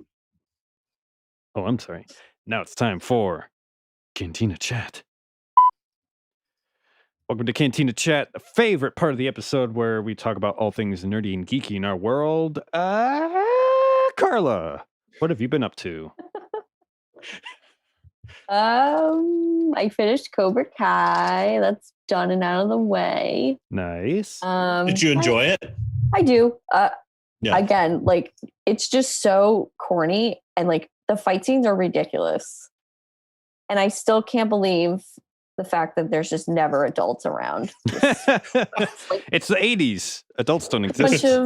bunch of like high school kids. Like I mean, I don't know if this is gonna like spoil anything. It's fine. It's Oh, fine. God. So like the last episode when they're in the house, the Bill Russo's house, and it's just this giant fight that breaks out between all the kids. And they're like breaking furniture, they're throwing each other onto glass tables and through windows. I'm like, this is ridiculous. No one does this. No one. Ridiculous thing I've ever seen in my life. Like but yeah, it's good. I mean, it brings you back to the Karate Kid, and I'm all about Team Johnny though. Just saying. Oh, Yeah. Okay. I don't know. There's something about him. I'm like, I see you, Johnny. All right. I see you. I see you. Yeah, finish that. I have to start Light of the Jedi still. Yeah, come on, girl. I have the audiobook and I just need to find the time to Do like it. sit Do it. Yeah. and listen to it. I think what I'm going to do is start embroidering while I listen to it. Because Fair. I used to have a longer commute for work, which I don't have anymore, Mhm. and that was my audiobook time. I know. There you go. But Yeah, now yeah. that I can literally walk to my job, I don't have that time anymore. So I need to start that, and I need to finish the Silmarillion. I still have not finished that, but it's like it's kind of a chore as much as I love Tolkien and his works. Mhm. It's a lot. It's literally like the encyclopedia and world history of everything Middle Earth. Yeah. But Yeah, I it's want to like finish it. But you I didn't want to know this finish it going in? It's before like a the- world history textbook for a world that doesn't exist. Yeah, it just gets so like it gets so confusing at times. I'm like, wait, are they talking about a person, place, or thing? Like, what is like? Yeah, but my goal is to finish it before the new Amazon show. is Oh, yeah, because it's going to be pretty important within the time frame Hmm. that the show takes place. Yeah. So I'm slowly working through that. And then I found this really cool video. I don't know if you guys seen it, and I'm surprised it's not circulating a bit more. So y'all know how there it is, the y'all. It came out. Only a Katina chat. Do you guys know how I feel about Leia and Carrie? Like, that's my girl. That's your girl. When they were talking about recasting her, like with episode 9, and there was the whole Meryl Streep thing. I'm like, no. You don't recast Princess Leia. Sorry. But recently there was the whole, like, not rumor, but there was stuff going around about Millie Bobby Brown. Right. She said in a couple press interviews she would love to be Leia. Yeah. So there's a YouTube video out there. Somebody did a deep fake of her on Carrie's, from the original trilogy. Okay. Whoa. Like, I'm like, okay, I can get on board. It's literally the same thing. And to me, it's literally the same thing as the Back to Future with Tom Holland and Robert Downey Jr. Have you seen that deep fake? No. So Marty McFly, right, Doc, blah, blah, blah. They flip them. Tom Holland is Michael J. Fox and Robert Downey Jr. is Doc. You couldn't seamless. Seamless. And so I've seen the deep fake of Millie, and I would agree. I think it's pretty spot on, especially when you see the both comparisons and you're seeing it at the same time, but your brain's like they're the same person, it looks the same. So it's like a Mark Hamill, Sebastian Stan situation. Yes. Yeah. Some of them you could tell, like, oh yeah, like that's definitely not Carrie. Oh, right. But in certain like side shots, like profile, and I was like, whoa, that's crazy. So I was like, okay. Board with that. Yeah. But yeah, that's pretty much it. I mean, Super Bowl was yesterday. Again, just hanging with the fam, and we're just eating, drinking, having a good time. But that's good. That's good. Yeah, that's pretty much been it. So that's good. Awesome. Yeah. Todd, what you been up to? Well, I had the pleasure of being on the Syndicate again with my good friend Armand. Yeah. So we did a Valentine's special that'll be coming out Thursday. So we did that last week. And we watched a very interesting movie. I'm not going to spoil here. You have to turn in on Thursday. So yeah, we did a little holiday Valentine's holiday special. So yeah, check that out on Thursday. Finished Light of the Jedi, and I'm moving on to Into the Dark by Claudia Gray. Ooh. And so Claudia, this is like the next book for Light of the Jedi. And Claudia Gray is one of my favorite new authors in the Star Wars canon. And she's nailed, like just really got the character of Princess Leia and Bloodlines and Princess Leia's book, and she's done really great work. And so starting that now, and so I'm interested to see her take in this universe. So started that, which is great. Every Super Bowl I take Monday off. It's a thing. I call it NMF, no more football. So the smart yeah, smart choice, Todd. Yeah. So it's like, well, because it's like the game's later. By the time you're done, it's like I don't want to go to work tomorrow, and I don't. So if anyone joins me next year, day after Super Bowl. So I'm working on Jawas for my two littles. So Trent and Ellie are getting Jawas. So there you go. We did the mask thing today and did a little bit of that, and finished out the sound gloves. So we're rocking and rolling. So yeah, so that's super fun. It's fun because they get to be Jawas, and it's gonna be cool. So ooh, teeny. Awesome. Ooh, teeny indeed. So yeah, did that, and yeah, it's been a fun week. Glad to only have 4 days this week. So but yeah, that's about it. Awesome. Yes. Aaron? I too was on an episode of The Syndicate with our friend Armand. Oh my gosh. Yes. Yeah, I'll tell you because why not? Yeah. I did Silent Hill, which was my suggestion. For those in the know, it's a video game series that had a movie adaptation in 2006, and I had a previous connection to it because way long ago, I think even before the podcast, I was doing a bunch of YouTube videos. You were, yes. About video game adaptations of movies and vice versa. Just kind of weighing the pros and cons of each and how they did it. And it was fun. I don't have the time for that anymore, but one of the kind of higher performing episodes that I did was on Silent Hill, where I played through the game, watched the movie, had my own armchair criticism of it. Right.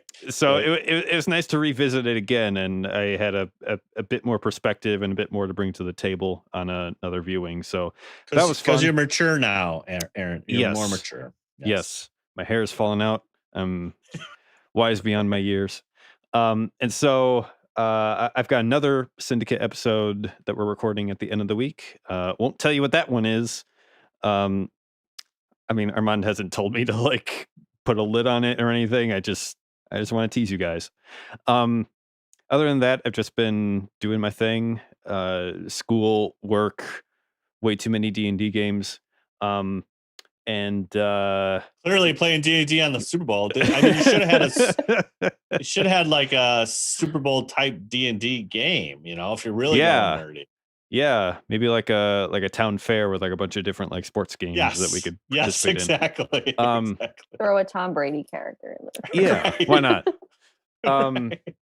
I did have a bard character one campaign who was like 55 and was like an ex-soldier and everything and like too old but still in it for some reason. So Yeah. there's my Tom Brady character. There you go. Hey, Brady's still winning though, man. He's still winning. Is. So. He is. Yeah. And besides that, Yeah. still catching up on Clone Wars with the roommate and the apartment folks. So amen to that. That's awesome. We just got through the mall arc. We watched all of it together in one edit. It was like 3 hours long, but it was amazing. So yeah. So he's how are actually you a watching? character How are now. you? Yeah. How are you watching that? Like, It's either Disney Plus, and we just watch the episodes in order. Sometimes for dramatic effect, we'll find like a fan edit where they cut out all the like credits and narrative intros and just stitch it all together into one long thing. Like it made sense for that from the mall arc. For the I forget what planet it is, the one with Pong Krell. For that one, we just watched the episodes back to back. yeah. But yeah, that's how we're doing it. And my roommate, to kind of help keep us engaged, he watches the episodes ahead of time and he makes bingo cards for us all. And he passes out links with this like bingo card maker website, and so we all get randomized bingo cards, and we like first to 3 bingos wins for watching it. It's a small thing, but it helps make it more fun. Oh man. So like, what are you saying like characters that would show up? Is it at the bingo or what's the? I'll read you off an example. Please. If I could pull it up here, because he'll find like either specific plot points or like character things that show up, and make them into squares on the bingo card. So one of them was we watched the arc where Obi-Wan goes undercover as a bounty hunter in order to like take down somebody. So that arc, it was like bald Obi-Wan, faked death, prison fight, Palpatine smiles villainously, Cad Bane is in charge now, Palpatine influences Anakin, except he misspelled it and it's Palestine influences Anakin, which is quite an interesting thing altogether. Right, yeah. Anakin doesn't know, hat shopping, stuff like that. I mean, it's not like things you have to like read between the lines for, but just like little things to keep you engaged. But yeah, it's fun. It's awesome. I feel like you could turn that into a drinking game. You Yes. could. Yes. Indeed, you could. Yeah. That's awesome. Very cool. Yeah. I guess we should all do Clone Wars bingo now, you know. Yeah, why not? Do it. Okay, well, I think that is that. So we're going to go ahead and a wrap up here. So thank you everybody for listening to another episode of WSTR Galactic Public Access. You can check us out on the social media at WSTR Media. All one word, all lowercase. We want to hear from you, so please comment, tweet, and rate us on Apple Podcast. If you give us a 5-star rating, we'll throw in some swag. You could drop us an email at mailbox@wstrmedia.com. Leave us a voicemail at 630-557-WSTR. That's 630-557-9787. You can catch our entire back catalog of episodes at podcast.wstrmedia.com. Merch store at store.wstrmedia.com. Patreon at patreon.com/WSTRmedia. And we're part of the Red 5 Network. They're a fantastic group of Star Wars podcasts. We are a small family. Check us out at red5network.com. That's red5network.com for all the updates and shenanigans. And thanks for hanging out with us in the YouTube chat. Those of us tuning into our live stream, we live stream every Monday night-ish, running from 9 o'clock Central Standard Time to whenever we finish. And thanks again for all the love we received for our 200th episode already. That was almost 2 months away, but we have been loving it. We have put a lot of time and energy into this podcast over the years, and we appreciate all of you. But we are still on this road to 3,500 Twitter followers. Please help us get there. We've got more prizes yet to give away. Stay tuned for that next episode. And we're always going to throw some guilt, like every. Oh, sure. The sooner you get this done, then we don't have to put that in there. 200 episodes and We're tired of 3,500 saying it. is the best we could show for it. Come on, guys. Hire a Russian botnet or something to get us up there. Come on. Yeah, right. Yeah, We expect more out of our fans. It worked for Ryan Johnson. It's got to work for us. Next week, episode 208, we've got Tim Breyer. He is from South California. He's made his own Mando armor, and he is skating around with Mando and Grogu. I can't think of a more Californian activity at this time. But stay tuned for that. That's going to be fun. There's only one way to end this, everybody. Now this is podcasting. Thanks, everybody.